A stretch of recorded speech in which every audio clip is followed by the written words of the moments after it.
Hello friends, welcome back to my YouTube channel Ravi AG and science. Friends, आज के इस lecture में हम पोल्ट्री प्रोडक्शन एंड मैनेजमेंट इस कोर्स टाइटल से रिलेटेड एमसीक्यूज वीडियो लेक्चर का वीडियो नंबर 2 यानी पार्ट 2 डिस्कस करेंगे। इसका पार्ट 1 हमने पहले ही डिस्कस किया हुआ है। अगर आपने नहीं देखा है तो चैनल पर जाकर के देख सकते हैं। तो ये लेक्चर को स्टार्ट करते हैं। पहला प्रश्न है, the weight of grade A eggs is. A grade का जो एग होता है उसका वजन कितना होता है? तो साथियों, उसका वजन 40 ग्राम होता है, 50 ग्राम या 50 ग्राम से ज़्यादा होता है या 30 ग्राम। तो इसमें ऑप्शन नंबर आपका जो थर्ड है वो आपका करेक्ट ऑप्शन है। जो ए ग्रेड के एग होते हैं इनका वजन 50 ग्राम से ज़्यादा होता है।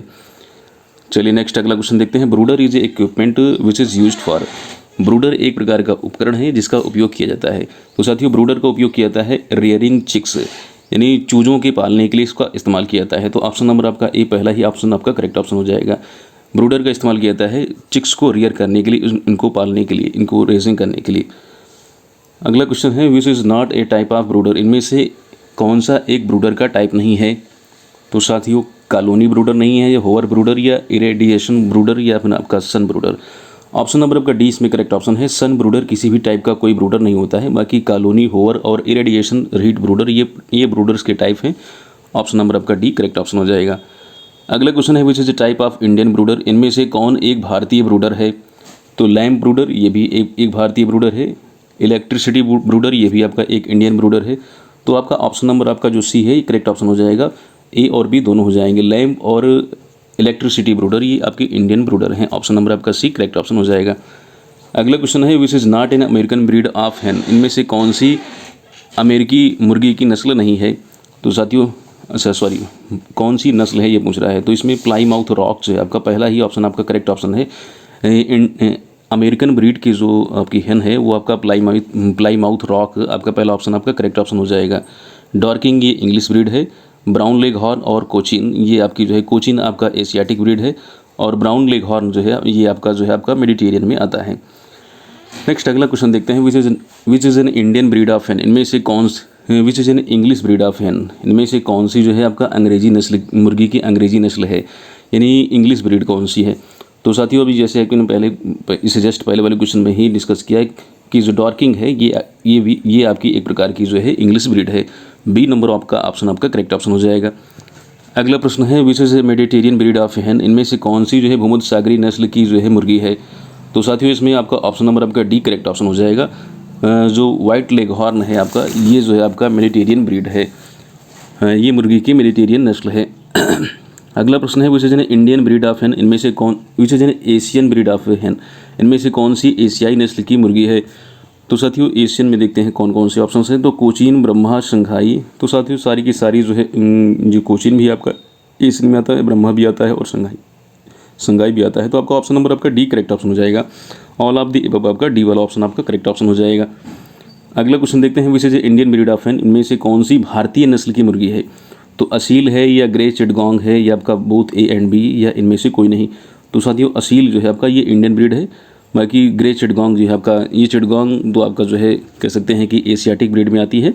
तो पहला ही ऑप्शन आपका करेक्ट ऑप्शन हो जाएगा। अगला प्रश्न है, the N percentage of one year old poultry manure is. 1 वर्ष पुरानी मुर्गी की खाद में नाइट्रोजन का प्रतिशत मात्रा क्या होती है? तो साथ ही इसमें ऑप्शन नंबर आपका सी करेक्ट ऑप्शन है। इसमें 3% नाइट्रोजन की मात्रा पाई जाती है। अगला प्रश्न है, the temperature of poultry house should be. Poultry house का तापमान कितना रखना चाहिए या कितना होना चाहिए? तो साथ ही इसमें ऑप्शन नंबर आपका बी करेक्ट ऑप्शन है। 50 से लेकर के 75 डिग्री फ़ारेनहाइट जो है पोल्ट्री हाउस का टेम्परेचर होना चाहिए। चलिए अगला क्वेश्चन देखते हैं। नेक्स्ट अगला क्वेश्चन है, layer requires how many hours of light per day. जो लेयर्स होते हैं, जो एग लेइंग वाली जो ब्रीड होती हैं, उनको प्रतिदिन कितने घंटे प्रकाश की या लाइट की आवश्यकता होती है? तो साथियों, जो लेयर्स हैं इनको जो है प्रतिदिन जो है आपका 14 से 15 घंटे जो है लाइट की आवश्यकता होती है। पहला ही ऑप्शन आपका करेक्ट ऑप्शन हो जाएगा। अगला प्रश्न देखते हैं, broilers requires how many hours of light per day. जो ब्रॉयलर हैं, जो मीट पर्पज़ के लिए जो ब्रीड्स को हम रेयर करते हैं, तो उनको कितना टेम्परेचर चाहिए होता है? टेम्परेचर नहीं, लाइट, प्रकाश की कितनी आवश्यकता होती है? तो साथियों, जो ब्रॉयलर हैं उनको प्रतिदिन जो है 18 से 20 घंटे जो है प्रकाश की आवश्यकता होती है। अगला प्रश्न है, layer requires how many square feet of area. Layers जो होते हैं उनको कितना वर्ग फुट क्षेत्रफल की आवश्यकता होती है? तो साथियों, लेयर्स के लिए जो एरिया की आवश्यकता होती है वो होती है आपका 2 से लेकर 2.5 जो है स्क्वायर फीट, 2 से 2.5 स्क्वायर फीट जो है लेयर्स के लिए। और जो ब्रॉयलर हैं उनके लिए आपका पहला ऑप्शन तो सही हो जाएगा, 0.75 से लेकर के 1 स्क्वायर फीट। तो अगला प्रश्न भी है आपका, a broiler requires how many square feet of areas. एक ब्रॉयलर के लिए कितने जो है स्क्वायर फुट जो है क्षेत्रफल की आवश्यकता होती है। तो पहला ही ऑप्शन आपका करेक्ट ऑप्शन हो जाएगा, 0.75 से लेकर के 1 स्क्वायर फीट की आवश्यकता होती है एक ब्रॉयलर ब्रीड के लिए। अगला प्रश्न है, the origin place of Kadaknath इस। कड़कनाथ का जो है उत्पत्ति स्थान माना जाता है। तो साथियों, कड़कनाथ का उत्पत्ति स्थान मध्य प्रदेश माना जाता है। ऑप्शन नंबर आपका डी करेक्ट ऑप्शन हो जाएगा। अगला प्रश्न है, which is an old method of हेन रियरिंग। इनमें से कौन सी मुर्गी पालन की पुरानी विधि है।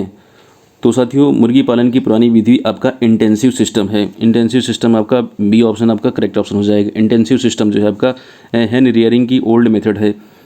अगला प्रश्न है, the depth of litre in intensive system is. जब इंटेंसिव सिस्टम से हम जो है रेयरिंग करते हैं तो उसमें जो हम लिटर को हम रखते हैं, जो लिटर को जो बिछाते हैं तो उसकी कितनी गहराई रखते हैं, उसकी डेप्थ कितनी होती है। तो साथियों, ये होती है 6 से 12 इंच होती है। लिटर की जो डेप्थ रखी जाती है वो 6 से 12 इंच रखी जाती है। अगला प्रश्न है, which is the best method of keeping chickens. मुर्गियों को रखने या पालने का सबसे अच्छा तरीका कौन सा है। तो साथियों, जो मुर्गियों का पालने का जो सबसे अच्छा तरीका माना जाता है वो डीप लिटर सिस्टम माना जाता है। बी ऑप्शन आपका करेक्ट ऑप्शन हो जाएगा। अगला प्रश्न है, cage litter system is best for.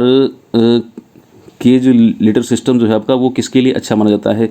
तो साथियों, ये एक लेइंग जो हेंस होती हैं, जो अंडे देने वाली मुर्गियां होती हैं, उनके लिए केज लिटर सिस्टम जो है अच्छा माना जाता है। पहला ऑप्शन आपका करेक्ट ऑप्शन हो जाएगा। अगला प्रश्न देखते हैं, what is culling in hens. मुर्गियों में छटनी का क्या मतलब होता है। कलिंग क्या है हेंस में। तो कलिंग कहते हैं to separate weak and non profitable hens. जो कमज़ोर हैं या जो कह सकते हैं कि लाभदायक नहीं है, ऐसी मुर्गियों को अलग करना जो है कलिंग कहलाता है। ऑप्शन नंबर आपका सी करेक्ट ऑप्शन हो जाएगा। नेक्स्ट अगला है आपका, विच is not a good method of feeding. भोजन देने की इनमें से कौन सी अच्छी विधि नहीं है। तो होल ग्रेन मेथड या ग्रेन एंड मैश मेथड या ऑल मैश मेथड या इनमें से कोई नहीं। तो भोजन देने की इसमें जो सबसे कह सकते हैं क्या पूछ रहा है, कौन सी अच्छी विधि नहीं है। तो इसमें अच्छी विधि में नहीं माना जाता है whole grain method. Whole grain method जो है आपका जो है ये अच्छी विधि नहीं माना जाता है। ऑप्शन नंबर आपका ए करेक्ट ऑप्शन हो जाएगा। अगला प्रश्न है, which is not a method of feeding. इनमें से भोजन देने की कौन सी विधि नहीं है। तो होल ग्रेन मेथड या ग्रेन एंड मैश मेथड और वेट मैश मेथड, ये सारी की सारी मेथड हैं, सब में मेथड लिखा हुआ है। तो ऑप्शन नंबर आपका डी करेक्ट ऑप्शन हो जाएगा। ये जो ऊपर के जो 3 ऑप्शन हैं सभी जो है फीडिंग के कोई ना कोई मेथड हैं। तो इसमें से ऑप्शन नंबर आपका डी करेक्ट ऑप्शन हो जाएगा। मतलब सभी भोजन देने के तरीके हैं। तो इसमें से कोई ऐसा भी ऑप्शन नहीं है कि इसमें भोजन देने का कोई तरीका ना हो। अगला प्रश्न है, the best method of feeding is. Feeding का सबसे अच्छा तरीका कौन सा है। भोजन खिलाने का सबसे अच्छा तरीका क्या है। तो होल ग्रेन मेथड है या ग्रेन एंड मैश मेथड है या वेट मैश मेथड है, इनमें से कौन सा है भोजन खिलाने का सबसे अच्छा तरीका। तो साथियों, इसमें से कोई भी भोजन खिलाने का कोई सबसे अच्छा या बेस्ट मेथड नहीं माना जाता है। ऑप्शन नंबर आपका डी करेक्ट ऑप्शन हो जाएगा। अगला प्रश्न है, starter feed is given to. Starter feed किसे दिया जाता है। तो स्टार्टर फीड देते हैं हम आपका 7 से 8 महीने के जो चिकन होते हैं इनको हम दिया जाता है। ऑप्शन नंबर आपका एक करेक्ट ऑप्शन हो जाएगा। जो 7 से 8 महीने के जो चिक्स होते हैं इनको दिया जाता है स्टार्टर फीड। अगला प्रश्न है, ग्रोवर फीड किसे दिया जाता है। Grower feed is given to. तो ग्रोवर फीड हम देते हैं 9 से जो 20 महीने के जो ओल्ड चिक्स होते हैं, 9 से 20 महीने के जो पुराने जो है चिक्स या चूजे होते हैं उनको दिया जाता है ग्रोवर फीड। अगला प्रश्न है, लेयर फीड किसे दिया जाता है। तो लेयर फीड दिया जाता है साथियों, ऑप्शन नंबर आपका इसमें डी करेक्ट ऑप्शन है।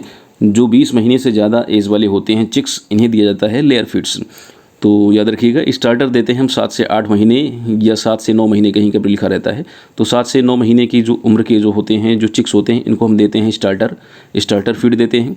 ग्रोवर फीड दिया जाता है 9 महीने से ज़्यादा वाले को, या कह सकते हैं कि 9 से 20 महीने के बीच के जो होते हैं उन्हें हम देते हैं ग्रोवर फीड्स, और 20 महीने से ज़्यादा जो एज वाले होते हैं उन्हें हम देते हैं लेयर फीड्स। अगला प्रश्न है, what is an ideal green fodder for poultry farm. Poultry farm के लिए इसमें से आदर्श चारा किसे माना जाता है। तो साथियों, पोल्ट्री फार्म के लिए जो आदर्श चारा माना जाता है एजोला को मानते हैं। ये ऑप्शन आपका करेक्ट ऑप्शन हो जाएगा।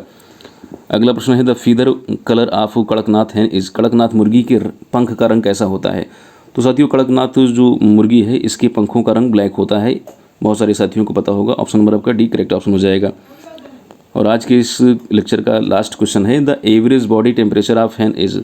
मुर्गी के शरीर का जो औसत तापक्रम होता है वो कितना होता है। तो साथियों जो मुर्गी का जो शरीर होता है उसका जो एवरेज टेम्परेचर माना जाता है वो 107 डिग्री फ़ारेनहाइट माना जाता है।